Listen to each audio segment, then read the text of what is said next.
Tenemos muchas dudas, muchas cosas que aprender, no sé qué va a pasar. En la universidad te enseñan a diseñar, calcular, a dibujar, pero nadie te prepara realmente para estar aquí frente a tu primer obra. Cada decisión cuesta dinero, cada error tiene consecuencias y cada día aparece un problema nuevo que tienes que resolver. Y lo más chistoso de todo es que los que de verdad conocen de construcción saben que una obra nueva, todo está a la vista, pero esta es una remodelación.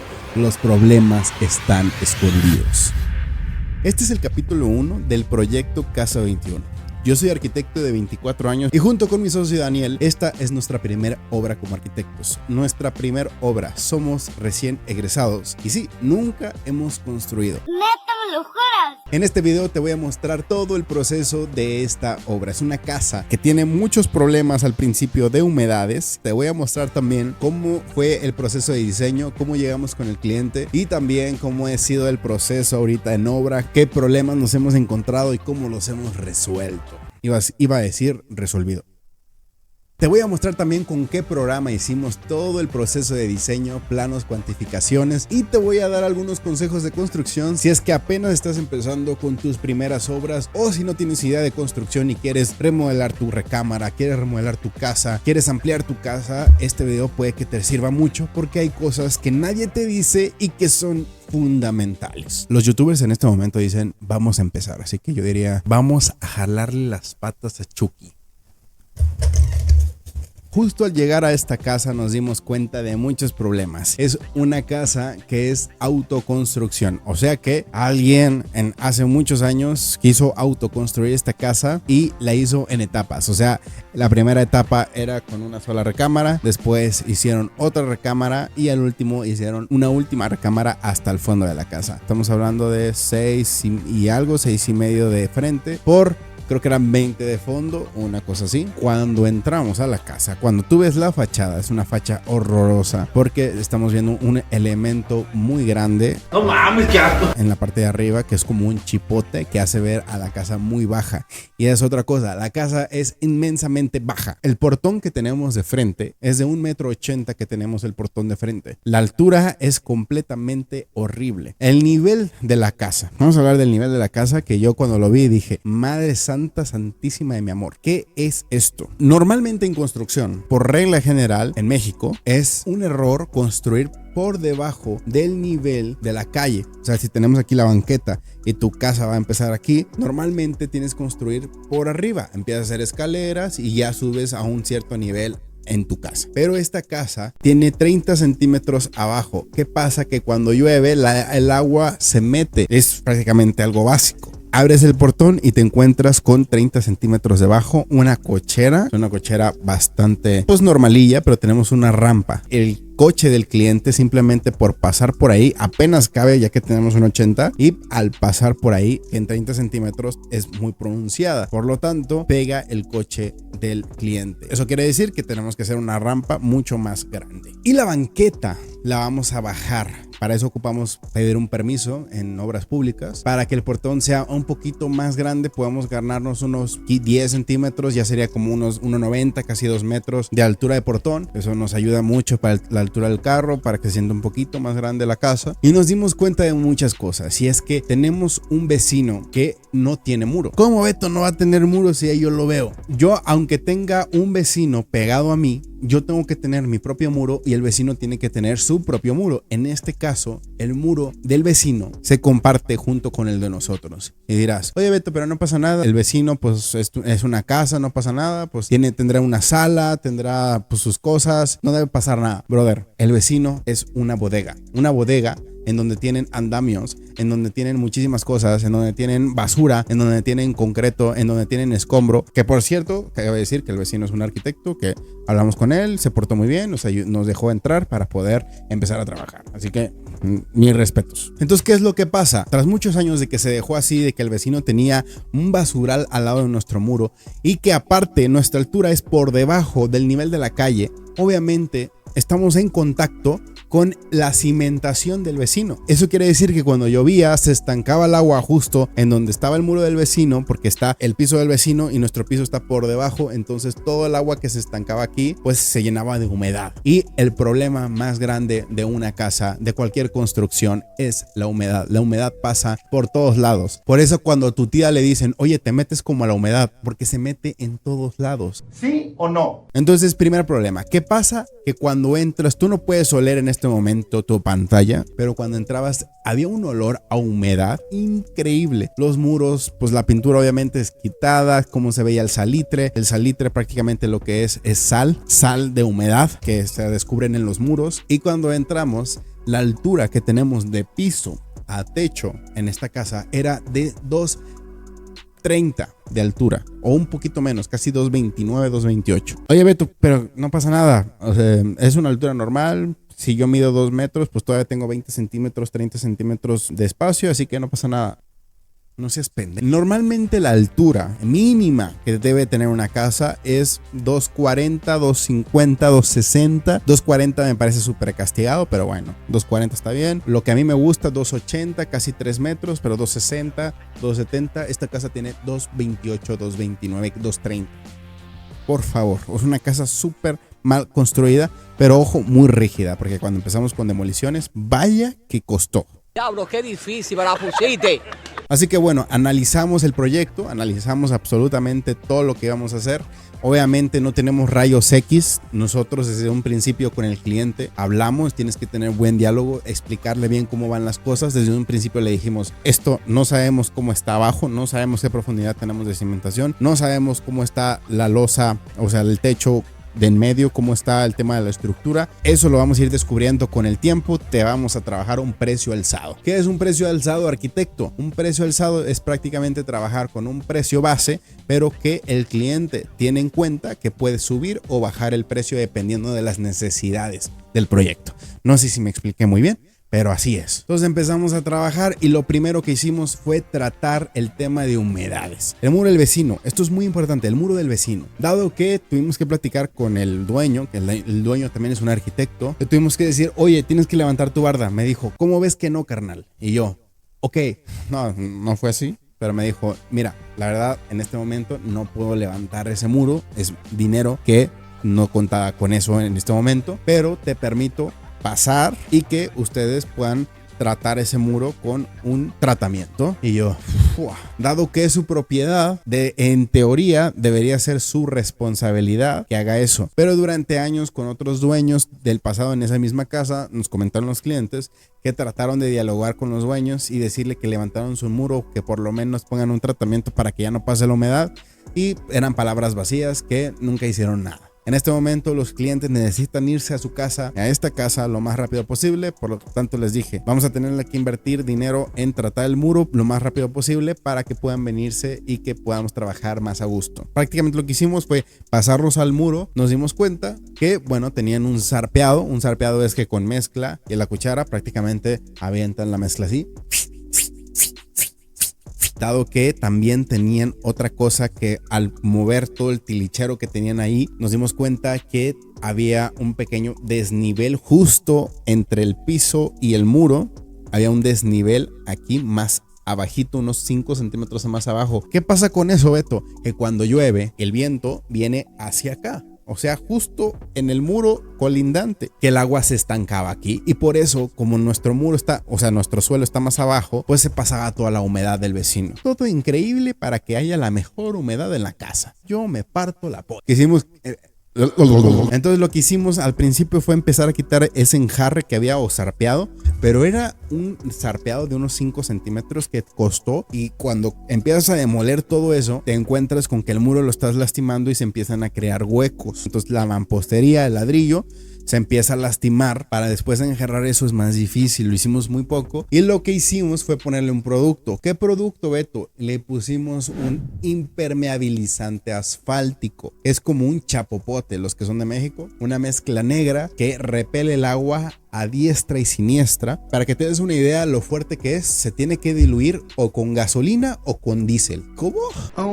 el albañil, al ponerlo con el cepillo, era muy difícil ya que la mezcla es muy pastosa. Entonces al ponerla directo con el ladrillo lastimado, nos íbamos a llevar muchísimo impermeabilizante y aparte muy tardado. Entonces ya no quitamos el enjarre de todo el muro, sino que pusimos el impermeabilizante encima, sí lo raspamos un poco y posteriormente volvimos a zarpear porque no puede quedar expuesto, ya que se puede agrietar por el calor. Y en la parte del desnivel pusimos un chaflán. ¿Qué es un chaflán? Simplemente es una mezcla, cemento, arena, hacemos como un desnivelcito. Entonces ese desnivel lo rellenamos con cemento, con concreto, pero con un ligero desnivel para que el agua ya no se estanque. En la parte de arriba, en la azotea, había varias grietas, por lo que tuvimos que hacerle una permeabilización. Y en el tema de los pretiles, que son la hilada de ladrillos que está al contorno de la casa, ese se llama pretil, son como 3 hiladas, 4 hiladas de ladrillo, y que entre el ladrillo y la losa o el techo tiene que haber también un chaflancito para que el agua no se estanque. Y eso en la casa pasaba que se cuarteaba y pasaba la humedad por ahí. En el área del tinaco tenemos un tinaco que vamos a tener que mover después cuando hagamos segunda planta, pero tuvimos que también impermeabilizar y poner un chaflán por el tema de lo mismo. Entonces al hacer todo eso nos bajamos y nos damos cuenta el método constructivo que utilizaron es una bóveda catalana. ¿Qué es una bóveda catalana, arquitecto? Mira, la bóveda catalana es una técnica de construcción tradicional española. Consiste en una bóveda tabicada realizada con ladrillos planos de terracota colocados de canto por su cara plana y unidos con yeso o mortero. Y en este caso es una bóveda catalana con vigueta. Y las viguetas que tiene ahí ya estaban muy corroídas por la humedad. El acero se corroe y se va haciendo cada vez más delgadito. En este caso no estaba tan delgadito y ya por lo tanto el concreto que lo cubría ya prácticamente era inexistente, estaba demasiado grieteado. Así que lo que hicimos fue empezar a picar todas esas viguetas y bueno, en la parte de abajo, como había tanta humedad, quitamos todos los enjarres. Pim, pam, pum. Pim, pam, toma la hojita. Ojo, el diseño es muy sencillo. Esta es la planta.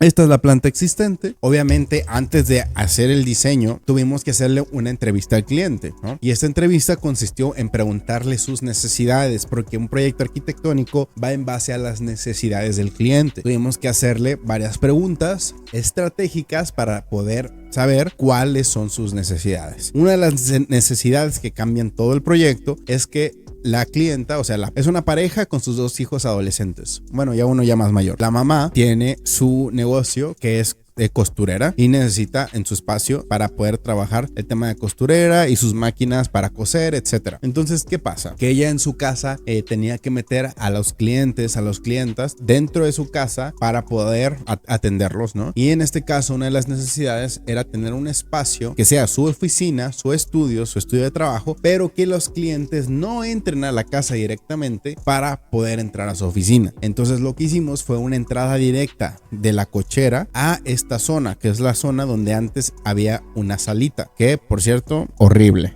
estaba la sala. Bueno, tenemos una ventana y tenemos una puerta, por lo tanto esa puerta se va a quitar, vamos a rellenar de muro y donde está la ventana ahorita vamos a abrir todo ese vano para poder hacer una puerta corrediza y así de la cochera puedas entrar directo a ese estudio sin tener que pasar por la casa. Esta es la puerta principal a la casa, pero la vamos a cambiar hacia acá, hacia la derecha. Ahí vamos a poner una puerta y sí, la puerta de ingreso a la casa va a ser corrediza. No mames, Beto, nunca se debe poner una puerta corrediza como ingreso a la casa. En este caso fue lo ideal, porque esta es la cocina actualmente, una cocina muy viejita, un diseño que se utilizaba anteriormente en México. Tenemos un brinquito aquí, que no sé por qué hay ese brinquito, y tenemos como una especie de barra alrededor de la cocina. Todo eso se va y le dije, ok, hay poco espacio porque en la parte de la sala donde existe ahorita va a ser el estudio de Susi, que es la mamá. Hay poco espacio debido al presupuesto, porque también otra de las cosas es que estamos trabajando con un presupuesto muy limitado para las necesidades del proyecto. O sea que tenemos que malabarear con los recursos que tenemos y eso va a ser siempre que quieras construir, siempre va a ser eso, a menos que le trabajes a Osama Bin Laden. No sé por qué dije Osama Bin Laden en vez de decir Obama. O sea,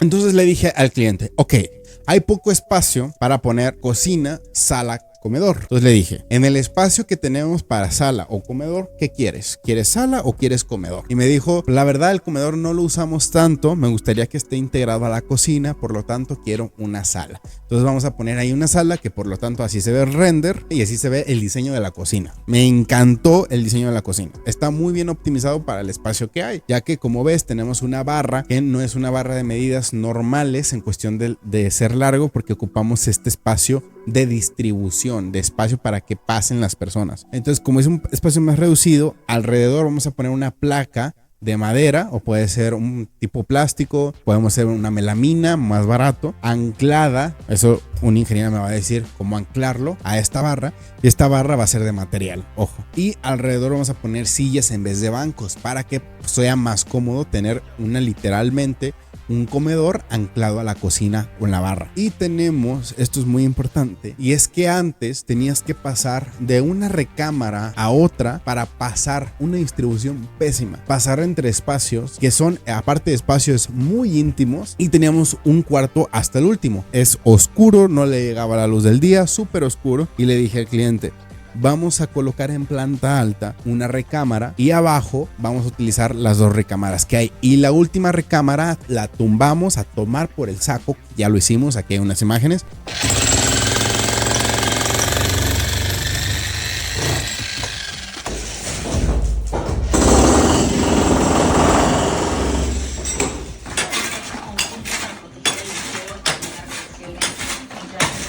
Para que en diseño sea una zona de asador. Después vamos a ponerle ahí un pervolado, vamos a ponerle de que sus lucecitas, de que su muro llorón, tal vez una plancha con su asador, una plancha para poner las carnitas asadas. ¿Se va a armar o no la carnita? ¿Se va a hacer o no se va a hacer la carnita asada? El segundo cuarto, ahí abrimos un vano para una puerta corrediza, ya que ese va a ser el cuarto de la hija, y le gustó que tenga como esa entrada de iluminación, entonces le gustó eso mucho. El baño se va a mantener donde está. Simplemente lo que hicimos fue quitar todos los enjarres, los aparatos sanitarios. Obviamente se corroyó también todo el tema de la tubería y está horrible. Vamos a cambiarla. El diseño de baño también va a estar muy padre. Quitamos todo el piso. Había un brinquito en la parte de los cuartos que también no lo echamos porque quitaba altura. Aunque sean 8 centímetros, 10 centímetros, cambia mucho la perspectiva cuando estás en el espacio. Y en los muros colindantes con el vecino, que ya les dije, es un muro que tenía mucho salitre, sal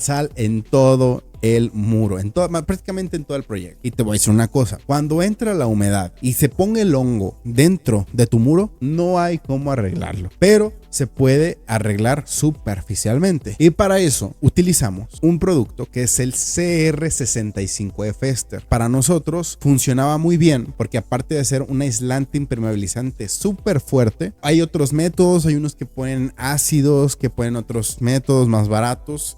Cada saco nos costó 1,000 pesos. Utilizamos 6 sacos para los muros más críticos, por lo tanto nos gastamos alrededor de 1,060 pesos. Entonces este producto lo utilizamos porque tiene una fuerza de impermeabilizante muy fuerte cuando los muros ya están muy dañados. Según eso, sus especificaciones dice que puede durar hasta 40 años sin que vuelva a salir el salitre, o sea, súper bien. Y en este momento ya vamos a empezar a enjarrar.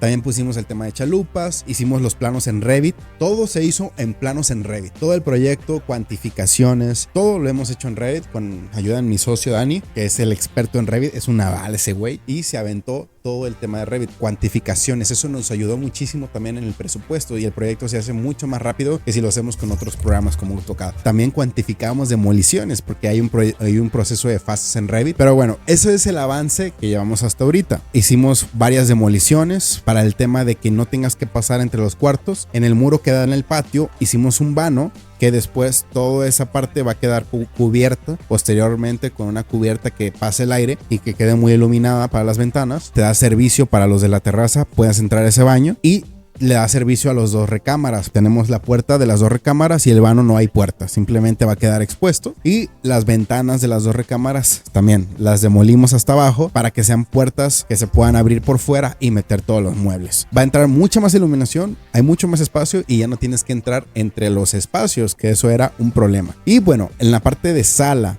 al patio, en ese espacio también hay poca iluminación, por lo tanto esta puerta y esta ventana se van y vamos a poner una puerta corrediza que da mucha iluminación y da más espacialidad. Otra cosa que se me pasó, en la parte del estudio va a quedar un pequeño espacio ahí que se nos ocurrió poner el medio baño. Teníamos dudas aquí porque en diseño hay jerarquías de temas de espacios, tema de zona privada, zona común, y muchos te dicen nunca pongas el baño cerca de la cocina y cerca de la sala. Pero en esta cuestión de espacios tuvimos que hacerlo.